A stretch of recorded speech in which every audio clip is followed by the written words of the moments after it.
Good afternoon, everyone. We're going to get started. This masterclass, or this panel is from sketch to screen, the impact of television and film on African fashion. And as you can see, I mean, we've got an exciting panel board over here. I am going to start out by just reading their bios because I think if I let them tell us, they might leave out a lot of exciting details. So I'll start up with Yolanda Okereke. Yolanda is a seasoned costume designer with over 15 years of experience in Nollywood. She's worked with major production companies like Netflix, MTV, and Ebony Life, and is the founder of a wardrobe shack and creative director of the Rani Company.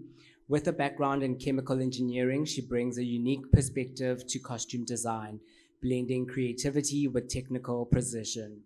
So, Yolanda, if you can just say hi to the audience. Hello, everybody. Hi. And you're looking stunning. Thank you. Then we've got Queen Motlatle. Queen heads up House of Queen and is an international hair and makeup designer with a master's degree in special effects from Hollywood. Her career started humbly but has since soared, working with icons like Nelson Mandela, Bill Clinton, Chris Rock, and she's worked on major productions like District 9 and Disney's The Lion King World Tour. Queen's expertise spans makeup, wigs, prosthetics, and special effects, making her a key player in both African and international entertainment. Shaka Ilembe nominated Septimus Awards Amsterdam 2024. Was it Amsterdam? Okay, Amsterdam. But Queen, I think you're giving me a run for my money with that hairstyle.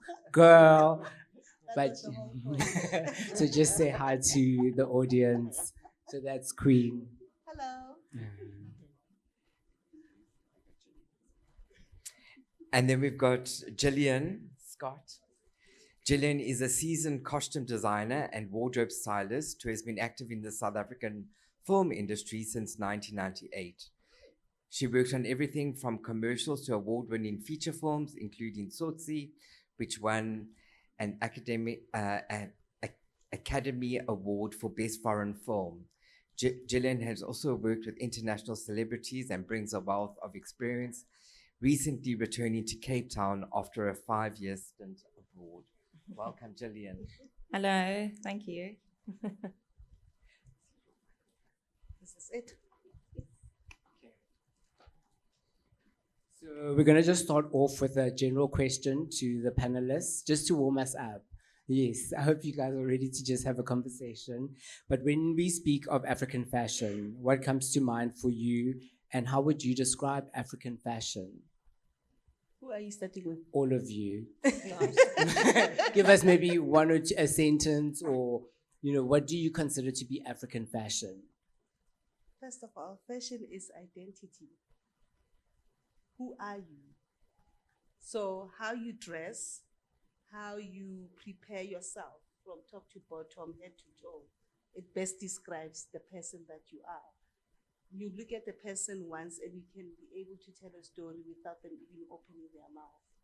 So that's fashion, identity, with one word. Thank you. So I'll describe African fashion, or let me say fashion, before we go African. It's also how you feel. So we all feel differently. You wake up in the morning, you feel like, I want to float. And you get all your fluffy stuff and you're floating. You wake up in the morning, you feel like, I want to look like a tech mogul, and you dress like that. So how you feel is a reflection of how you feel inside. That's what we show outside. And with African fashion is bold. It leaves an impression.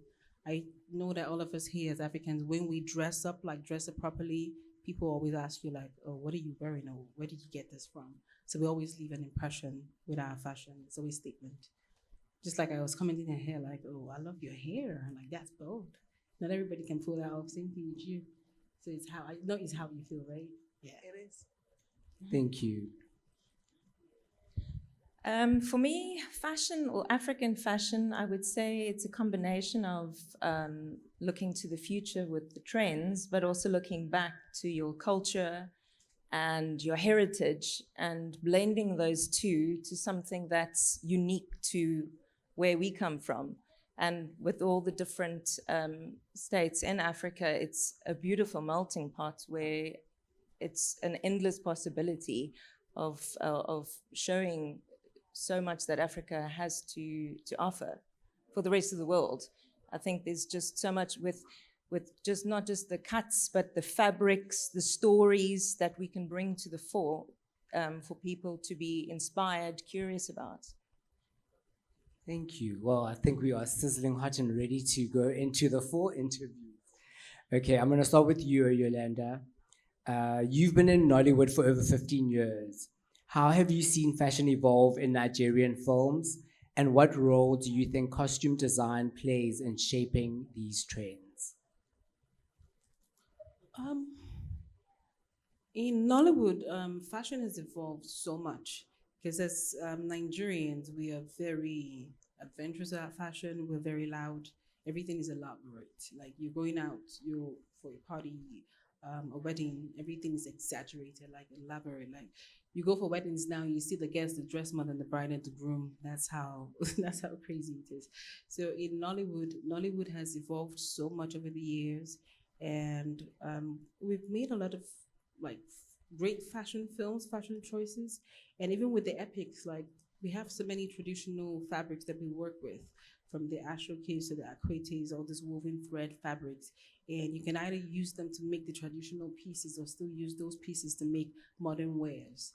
So the same fabric that's used to make the Yoruba agbada can be used to make the suit. The same Adiah, that's like a batik kind of fabric we make in Nigeria, is typically sewn to like a kaftan, like a bubu, this free clothing. But now you see really stunning dresses coming out of it. And we've been able to infuse as much as possible our culture, our traditional pieces in telling the story. So you don't always have to tell like a village film to use those fabrics. So you can tell like a city, a modern film, and use those fabrics and just make them into like modern pieces. So it's interesting now that people watch Nollywood films and they are asking about the designers, like who made that dress? I love what she's wearing. Like I get so many questions in my DM wanting to know who made what, where they can purchase it, how much is it going to cost, how long is it going to take. So a combination of costume design and fashion design has evolved in Nollywood as well. So it's like a transaction, a collaboration as well. So it's interesting to see. And one of the things that I enforced when I came into the industry, I said I'd like to push, because I studied fashion design before I transitioned to costume design, and I said I want to make sure I can sell Nigerian fashion through films as well, and also be able to tell the story with the costume. So in telling the story, you need to make sure you're representing or characterizing right, because everybody's different. So every character is a human being, just that you're in front of a screen and you're taking lines. So who are these people? What are their personas? So you're building a persona to this person. And so even up to the shoe choices, like, well, 5 of us are all on this panel, and if they gave us the same fabric in a box and say, make something that you would wear, we'll make 5 completely different things. That's why I said this is how you feel.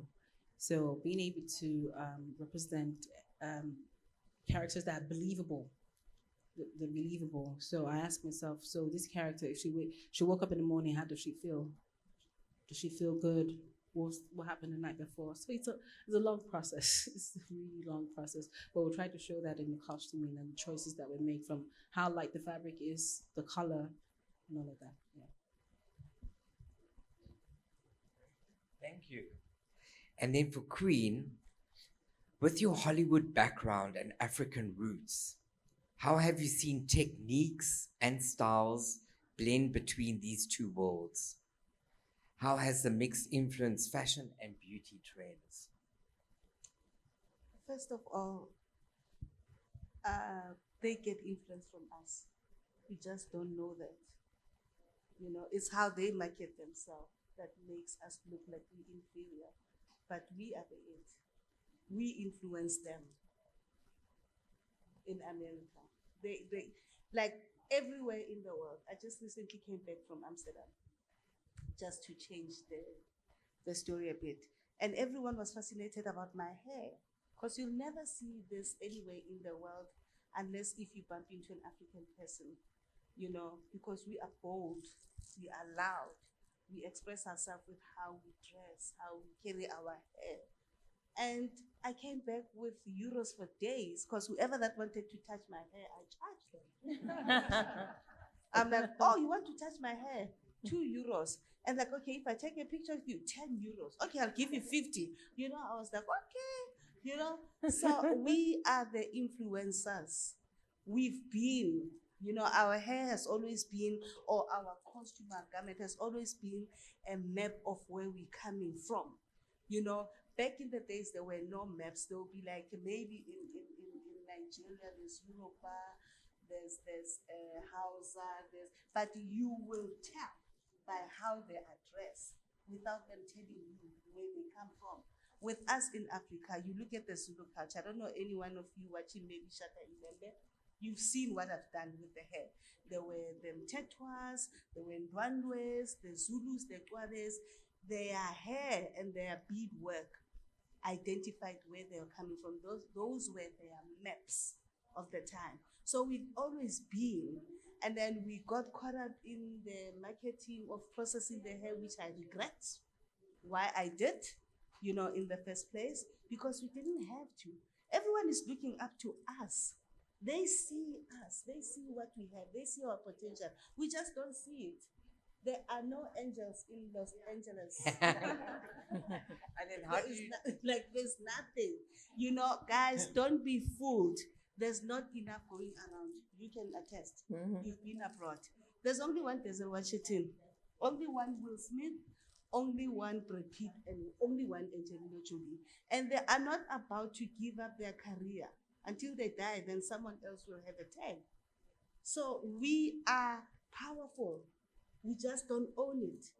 And how do you think we can own it? By start first identifying how solid we are, and by taking pride, you know, of what we do. They are good at selling themselves, which is something that they can sell an ice to an Eskimo. But we don't know how to do that. We shy away. We are scared of money. You know, we are scared to demand. We are scared to, like the woman was talking about value proposition. Like now you will get a job. They'll say maybe, Brad and Adiah, please come, we have this, but you know the budget is, you tell them, this is dry clean money. I can't work with this. You have to express yourself. And don't be scared to say no.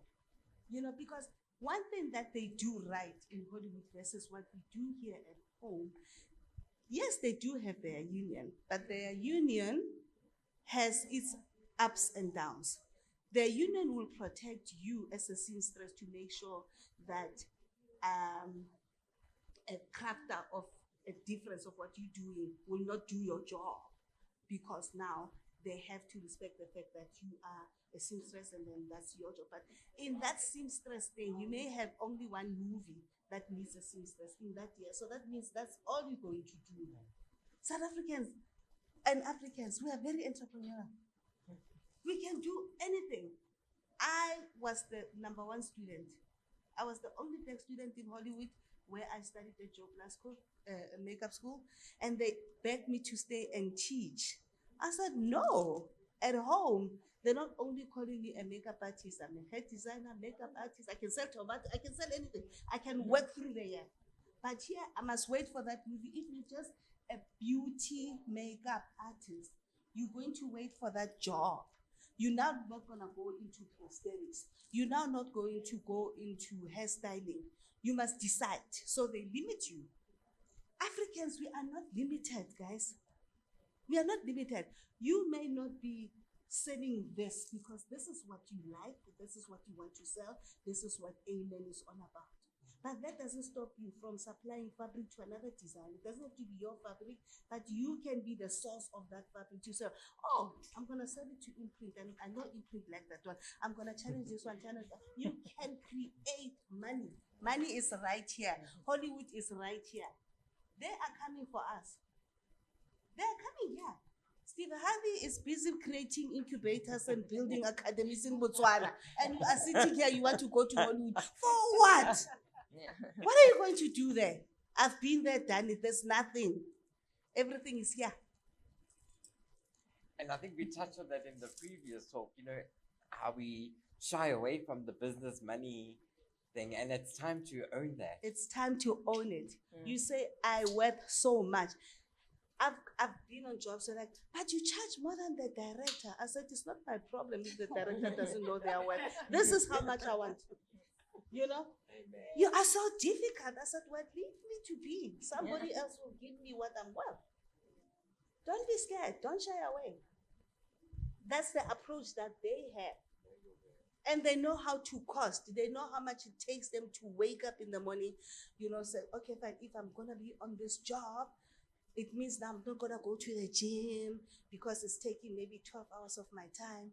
Or then I can't cook. So they cost everything. They costing for a person that's going to come to work during their lunch to help them exercise. They're costing for whoever that's going to prepare their meals.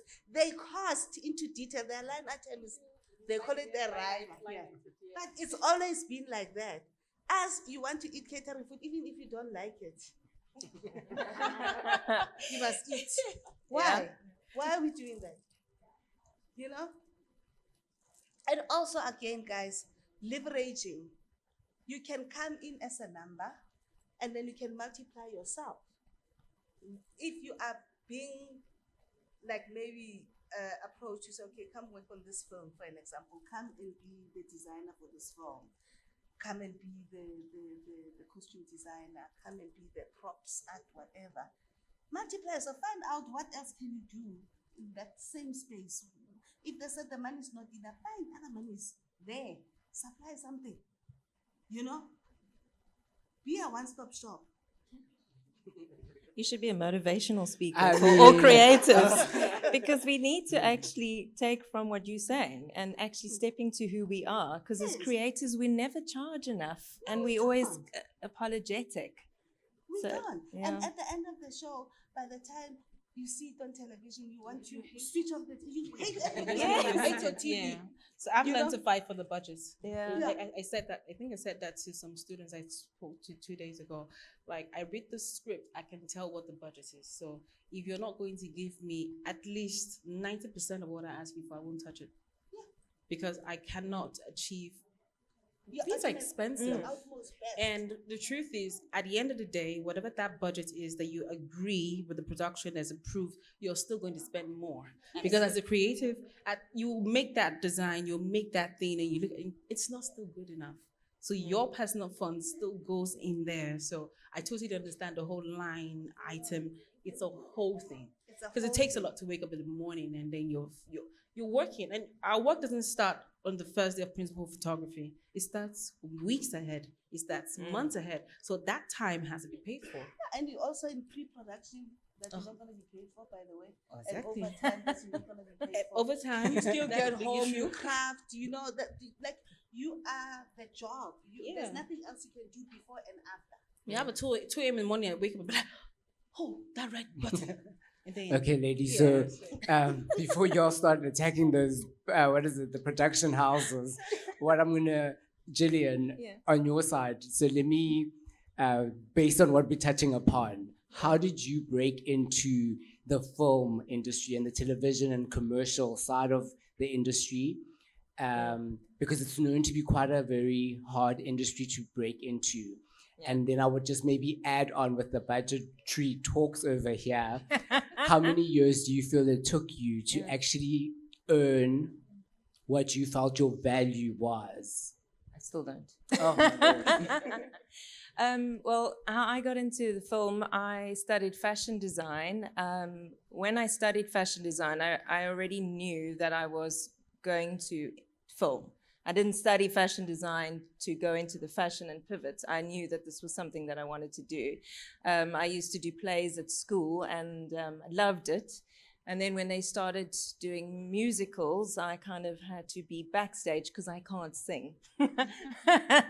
And that's actually where I found more of a love, was doing the costumes and school makeup and that. And so that was something that I always knew that I wanted to do. So after graduation of fashion, I did my London experience and I tried to get into theatre there, but that was almost next to impossible. So then I came back.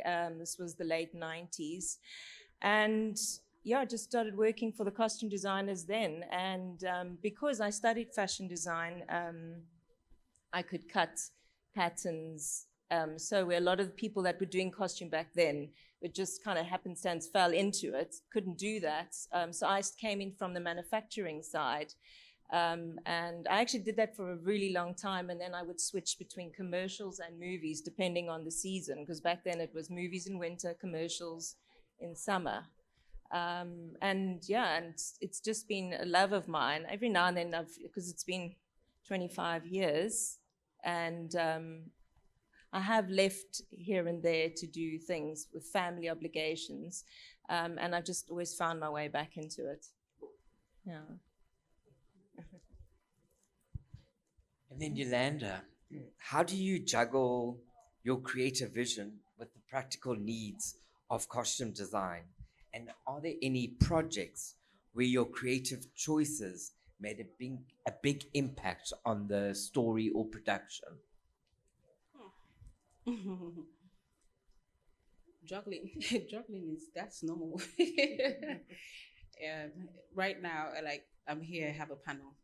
I'm filming in Nigeria. I'm working with my team, so I have to work with South African time, Nigerian time. So when you talked about multiplying yourself, that's one of the things I think I was able to do. So in making this money we're talking about, sometimes I do like 3 sets at the same time. And I have teams that I will go to sleep and know that they will run it. But that going to sleep means like 2-3 hours, because you have to check on everybody and make sure everybody is doing okay. And to your question, I've done a lot of projects. I've done so many projects. I don't even know. I had to cut my CV 2 weeks ago. I would say Blood Sisters. Yeah, I shot that in 2021. It was a very challenging time. And so I call it my project. I call it the projects that, the name is The Beauty That Comes From Pain. So I think I poured all my pain into that project, and in creating the costume. I didn't have a lot of time. I had just 3 weeks of principal photography because I was on another project, and it just came upon me, and then I just had to come up with all of that.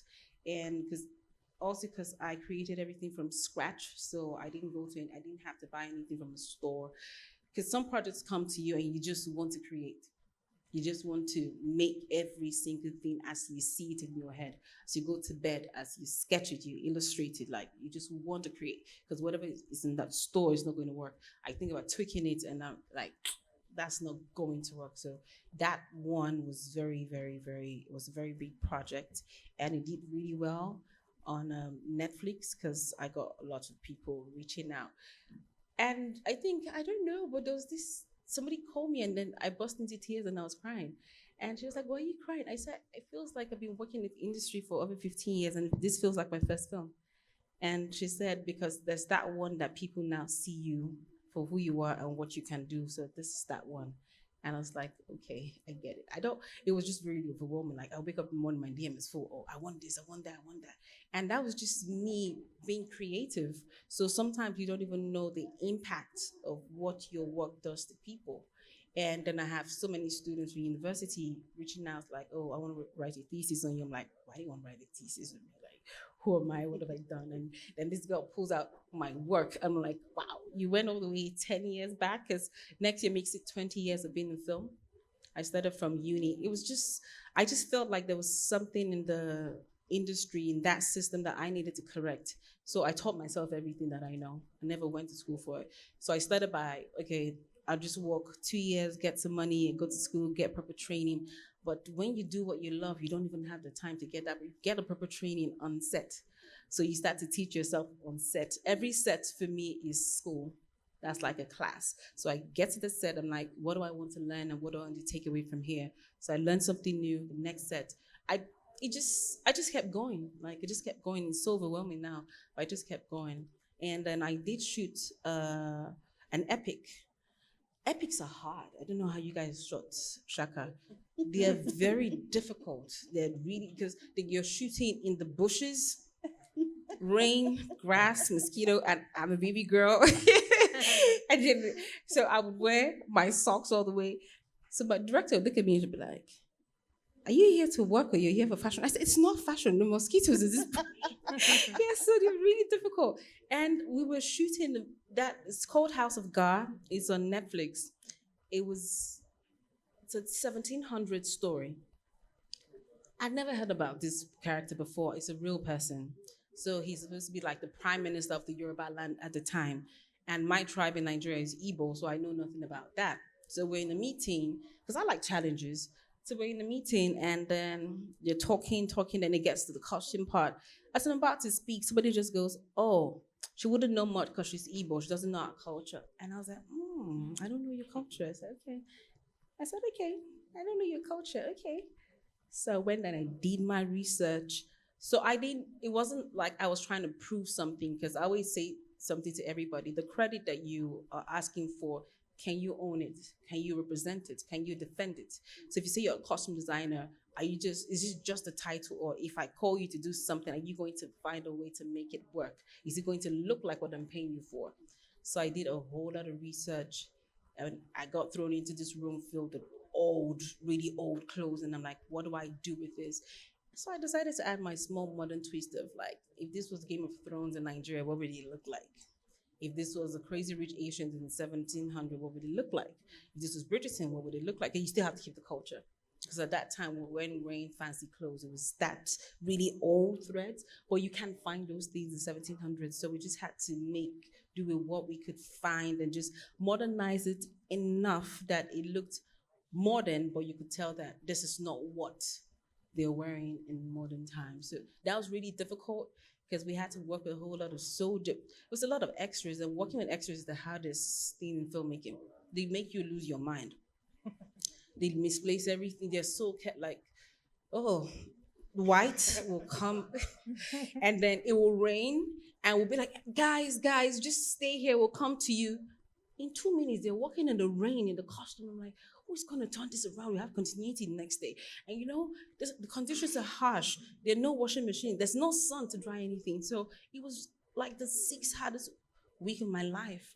But just like you said, when I saw it on screen, it was gratifying. I was like, it was worth it. I don't want to go through that stress again. I need more time. Yes.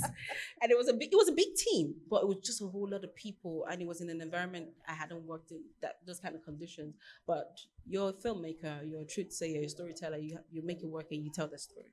Yeah. Amen. Thank you. And Wow. like amen. Amen. Thank you for the plug. And then, Queen, you've worked on huge projects like District 9, The Lion King, Shaka. How do you see makeup and special effects enhancing costume design and storytelling? Makeup, costume, art department, props, actress, it's one look. So you read a story as a designer, and they tell you about this witch or this slave queen or this whatever character that they are telling you about. As you are reading, your job as a designer, you're reading all the activities that this person is going to be doing. You put yourself in that character. Will you be able to carry this hair? Will this costume complement this hair? Will your hair complement this costume? Will it elevate and enhance this character? Will it bring this character to life?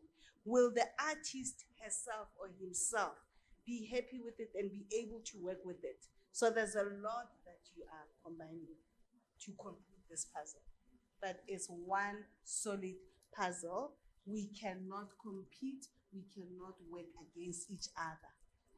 We are a collective to produce one thing. So it has to work. It's a total look. If they say she'll be carrying a basket full of fruits, I need to accommodate a department. How heavy is the basket? Will it work with the hair?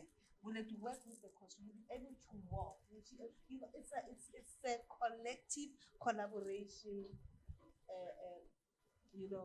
a thing. So I cannot be selfish and want this beautiful hairstyle that I love so much and I want the world to see, but it's not gonna work. It doesn't even relate to the story. You know what I mean? Yeah.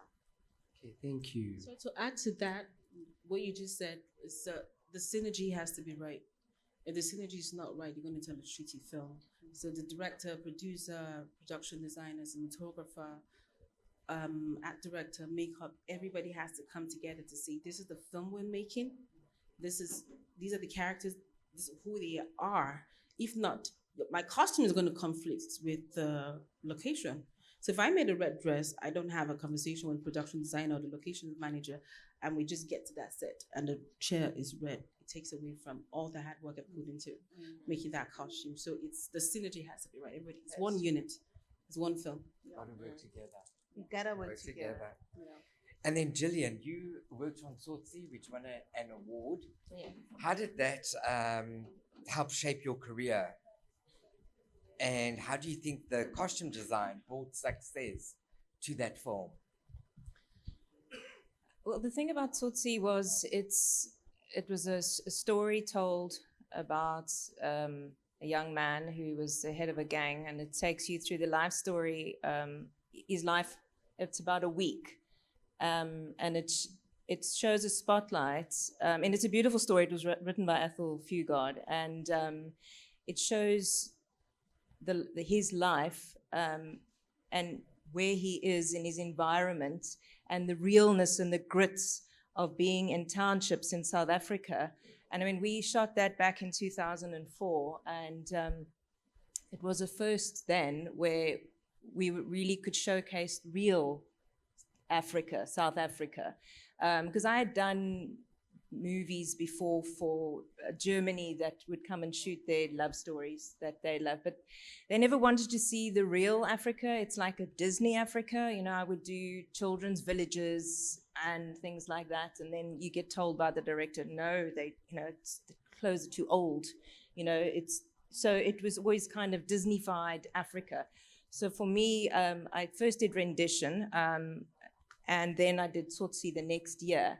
And it was beautiful because we got to tell the real story and really get our teeth into what is going on and be true to the story, to the characters. And I think, so the costume played a huge part in that, where we got to showcase, to show each character. Because in Tsotsi's gang, there was the different characters, and it was their life story, not just Tsotsi himself.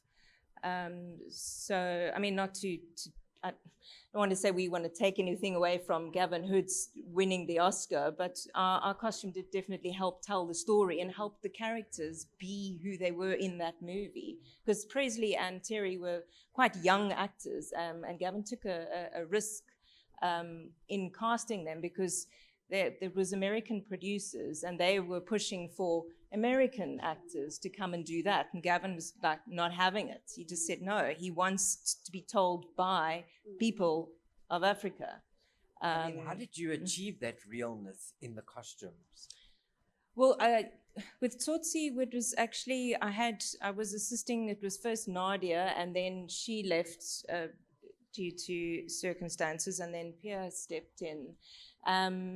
And I mean, I learned so much from them. I mean, this is going back 20 years, and their research was impeccable. And that's a responsibility of a good costume designer, that you're true to the story, that you're true to the people that are in the stories, and that you don't have an ego and just assuming you know what they wear, what they do, that you go and speak to the people or go and speak to cultural experts.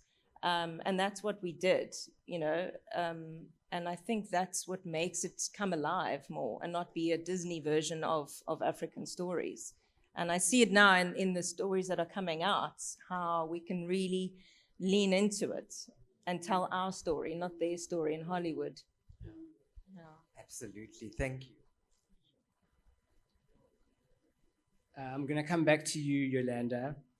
You've worked with Netflix and MTV. How do these partnerships affect how African fashion is seen worldwide? Any advice for designers wanting to break into the international scene through film?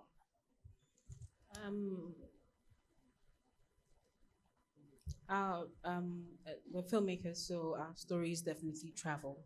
So the grace of having the streaming platform allows people outside of Africa to see your work. So not all there's I think Netflix depends on where you put the film. So there's it can be on the global platform where people in America, Europe get to see your work. So for the fashion designers that want to tap into that, that's where the collaboration comes from. Because, like I said, the budget is never enough. And I wouldn't give big money to a small designer as opposed to someone that has more experience. But I can give an opportunity and say, okay, I'm working on a production and I have these characters and I'd like to partner with you. What can I cover? So can I cover fabric? Can I cover production? Are you saying yourself, do you have like a team of tailors that work with you? So the collaboration part of it makes it better, makes it stronger because it's an exchange. You want to be seen. So then most films allow you do product placement where it has to be tastefully done. Nobody's just going to throw your label in the film because you made three suits. So is it the scene where I can hang those clothes? And the quality control has to be top notch because the cameras we use is a very powerful. They'll show every flaw in that outfit. So is it a scene where she walks into the closet and all of these clothes are hung there and then you see a label and the camera, but she doesn't have to say, oh, it is Dolce and Gabbana, or she doesn't have to say, oh, it's this, that, that, that. We just see it. Or is it like a jewelry box and then she's sitting at the vanity table and she wants to put on a necklace and we see the name. So those are ways we've been able to promote a whole lot of fashion designers and jewelry designers, even up to like makeup people in films that we have done in the past. Then, because not everybody waits for end credit. Some of these names are at the end of the film. So if they're really interested, they wait to see it at the end credit.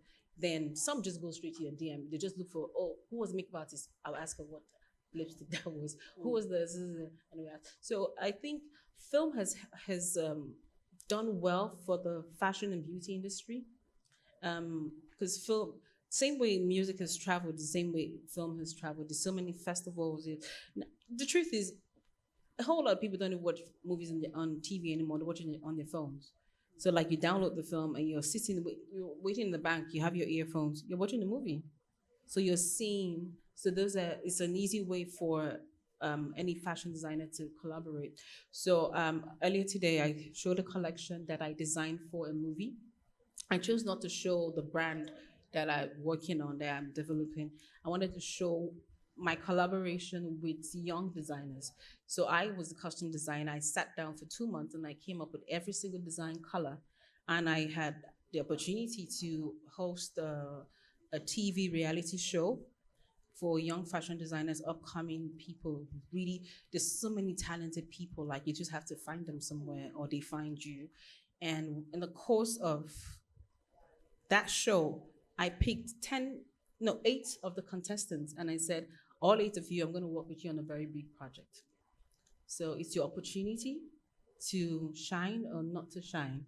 I have my mood board is already approved by the director. I picked the ones that were tailors. I said, I just need you to tailor. And I said, express yourself how you want to, but this is what I want. And out of 8 of them, 6 of them were amazing. I didn't work with the winner because sometimes they don't have that fire, that the magic. The other ones had the magic, and when I saw what they could do, like focus for every time they will fall off, like on every level, like oh, and the contestant going home is. I've said that's not the end of the world. What you have is the opportunity. What are you going to do with it? So now you know me. How do you want to use me? So I had all 8 of them, and I said you're going to work with me on this project, and they did so well. So their names are the end credit as the seamstress, the tailors. I said, give me then the name. I said the names you choose, that's who people will come and look for, you know. So that's a way of collaborating and letting people know who these people are.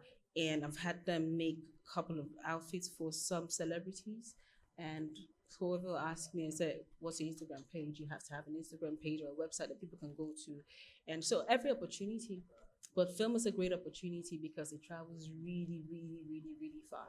And if you're a good costume designer, you'll be excited to promote the fashion designer you collaborated with.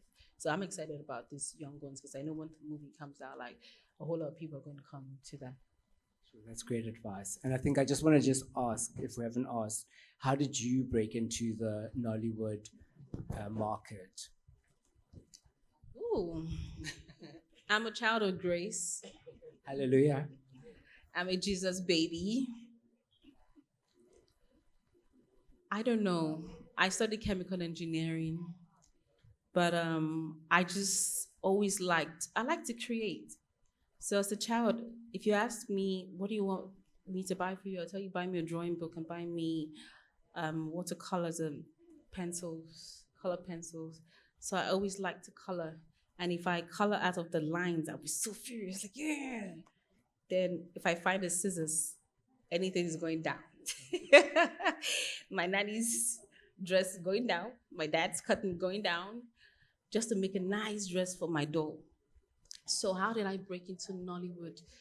I honestly do not know. I just know I started with fashion designing, and it's damn expensive.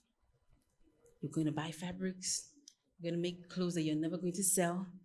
So the back of my room was just filled with all sorts of things. I'm like, God, how is this going to happen? Then I was waiting for the 9 to 5 work to happen, but in Nigeria, everything is connections. The job you're waiting for, somebody's son in year 1 is being reserved for the person. So I'm like, this hunger is going to kill me.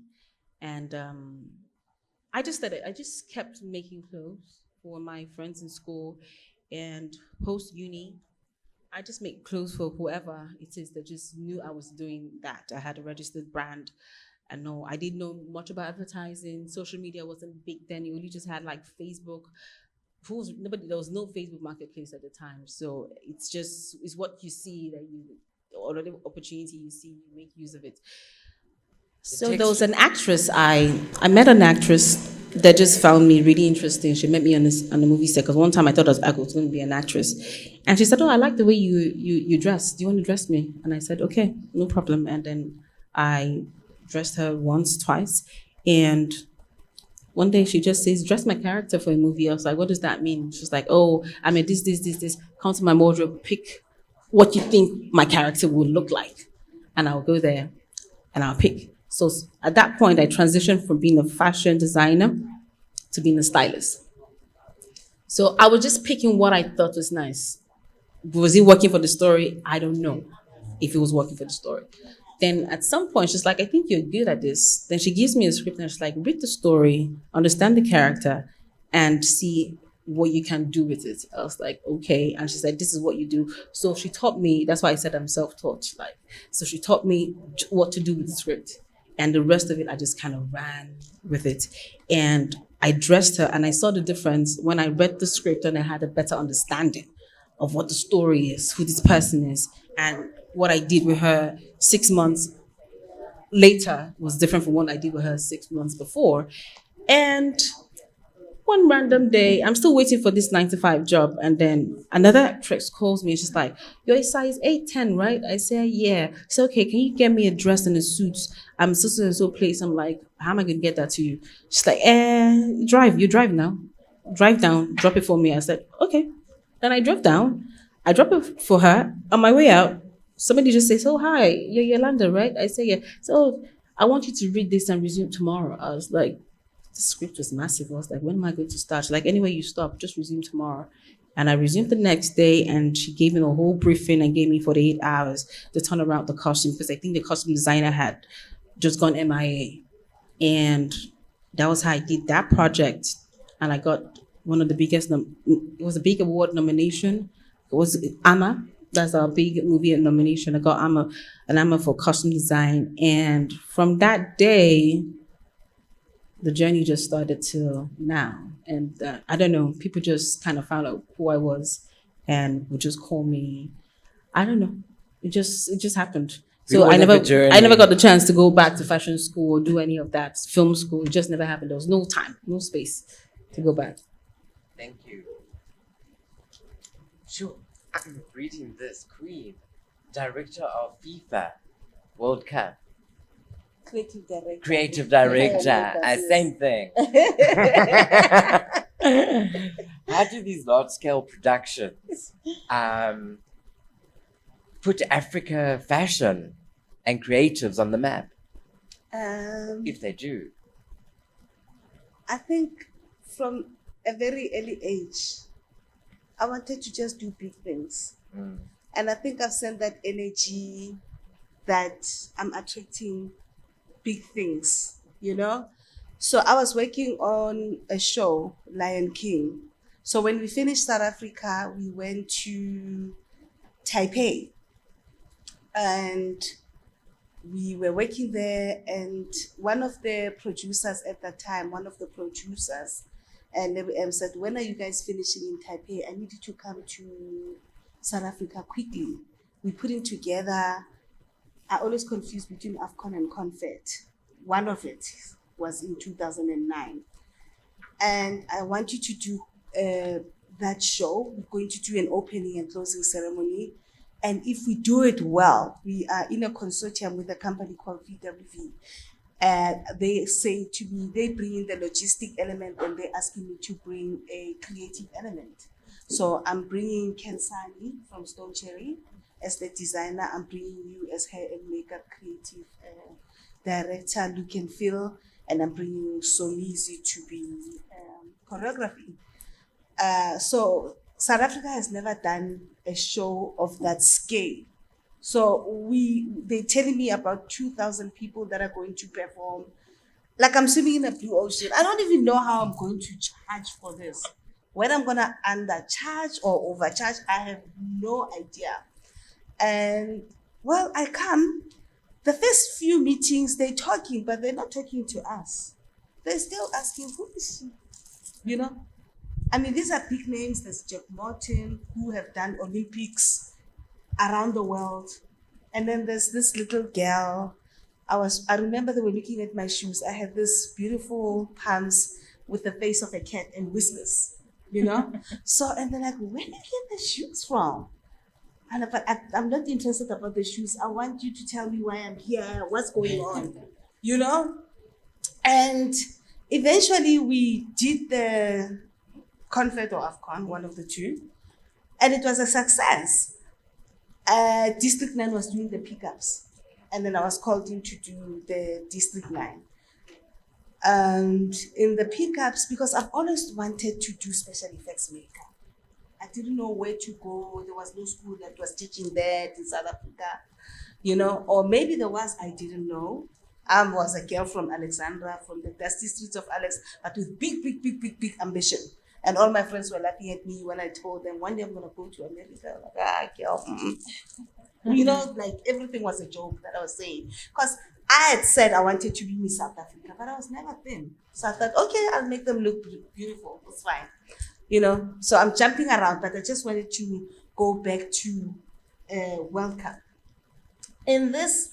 So when we got the World Cup, I don't know where I was in the world. And I was told, come back. Now this World Cup thing is happening. We had 6 months to prepare. I had no clue what I'm preparing for, you know? So I'm attending these meetings. They're still not talking to us.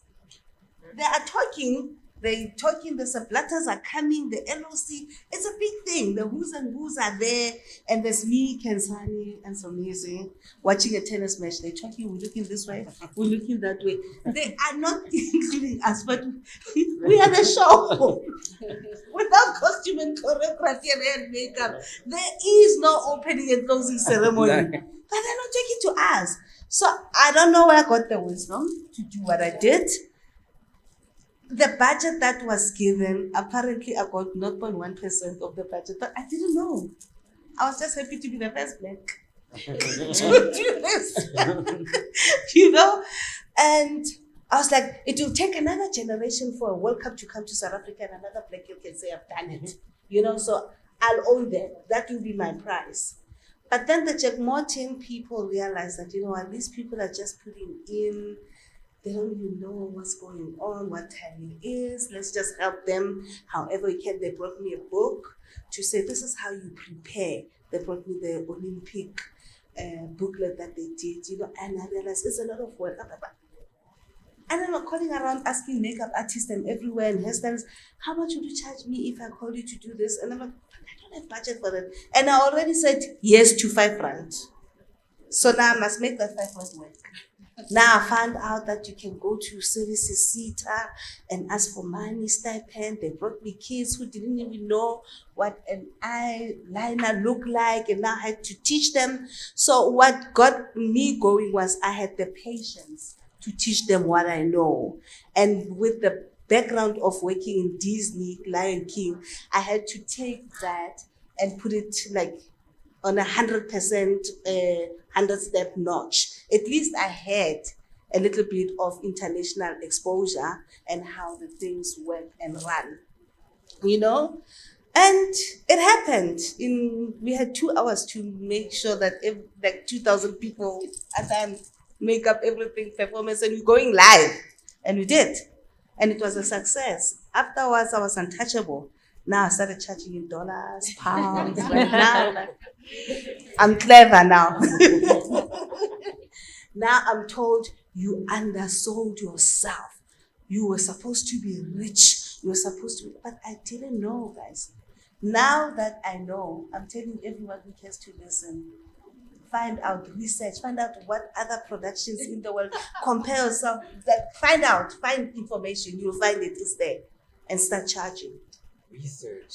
Yeah. Research seems to be quite an important aspect to the job. Yeah. And I didn't know. They undermined us so much that we believed them. We believed that we could be undermined. And it worked in our mindset. It worked into, okay, this R5 is enough. Without realizing that I had to create something that encompassed all the 9 provinces that we have across culture, the 11 official languages. It was a lot, but I didn't know.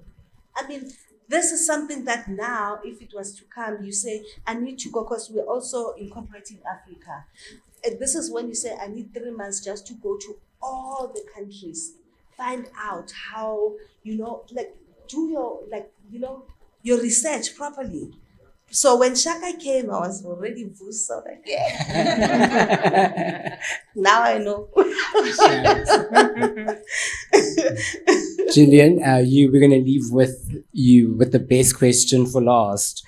So after 5 years away, you're back in Cape Town. How has the local film industry changed while you were gone? And what new opportunities do you see for African fashion in film right now? I was actually away 6 years, and before that I actually stepped back to have my son, who's now 9.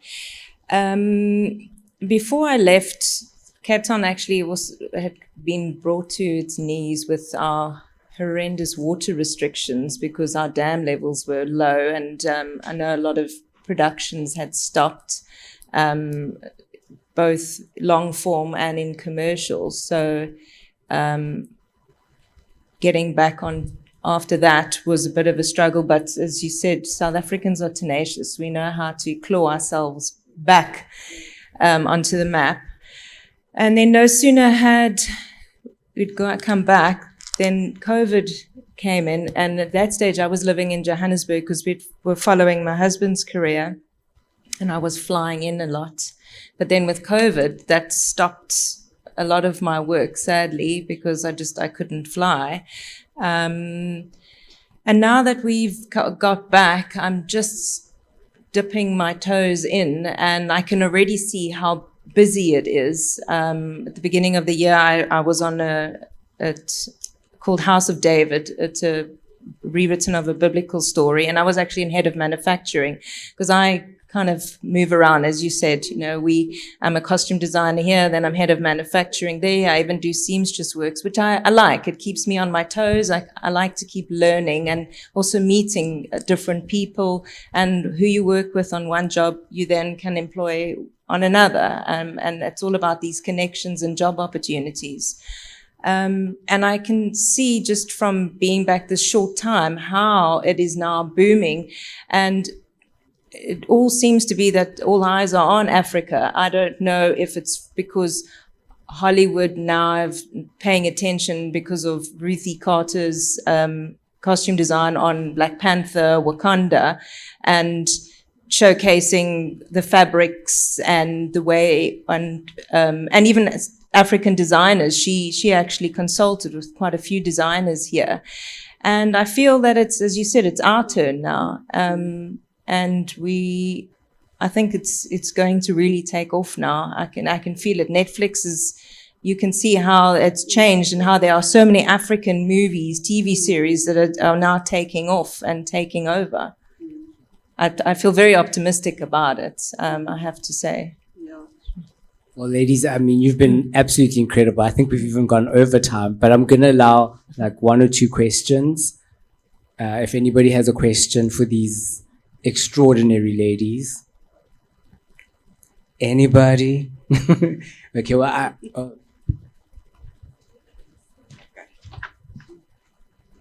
Firstly, I would like to say hello to everyone that's here. And my question is for Mom Queen. I am very inspired by your work and I truly love it. I would like to know, how do you stay creative and stay who you are, and what keeps you going? I pray a lot. I know that, yes, you say I inspire you, I'm creative, I'm this.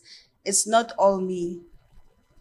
I think God is just using my hands to perform His magic. He is the designer. I just listen, I pay attention to dreams.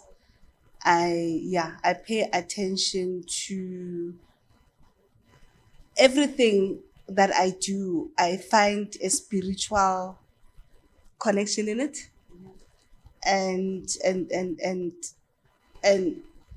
humble myself to what the spirits, what my ancestors, what those people, especially when you are working on a show that is talking about people that lived, because now you're evoking the spirits. You know, you have to listen to what they have to say. Ask them, is this how you wanted your hair? They'll guide you. I know it sounds very, but it is true, or rather it's working for me. And I put a lot of prayer and ask a lot of guidance, you know, and wisdom. I don't just go and say, okay, I've done this, I've done that, I want this, I want. Therefore, the next one, it's a no-brainer. A job can be big, it can be small. I respect it. I respect it so much that I want to give it my 150%. And I think that's what keeps me grounded. And when I'm on the job, I focus on that job. I respect it so much that I give it number one priority over me. And I sometimes I struggle with the work-life balance. I live my job, I breathe my job, I am my job. I am that project that I'm currently working on it. You know, I give it my 100% attention, focus, discipline, tenacity, determination, everything. So I think that's what makes me me. Yeah. Thank you all for being here.